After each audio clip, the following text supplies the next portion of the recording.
Hello mga fans, mga idol. Magandang hapon po sa inyong lahat dyan. Galing ako sa trabaho at pauwi ako sa bahay mga fans, mga idol.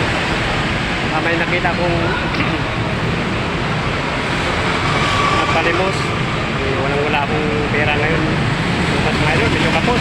Ibigay ko itong parang 20 pesos para dagdag. Ito, mga fans, mga idol, tingnan nyo. Lapitan ko na siya. Ito mga fans, mga idol, lapitan ko na. Bibigay ko itong 20 pesos. Halagang 20 pesos. Kasi wala pa akong budget ngayon. Pero, si baby naglakad-lakad o makbo. Eh, wala pang sahod. Pasensya na. Saka na. Okay lang. Kasi wala pang ano. Nakita ko yung comment mo na yun, may sakit ka noon. Oo. Ayun nga. Okay, ingat ka. Oo, ikaw din. Ingat. Gawa mo. Ha? Nandun sa bahay.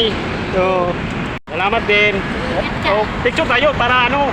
Yan, picture kami ni Madam. Ayun.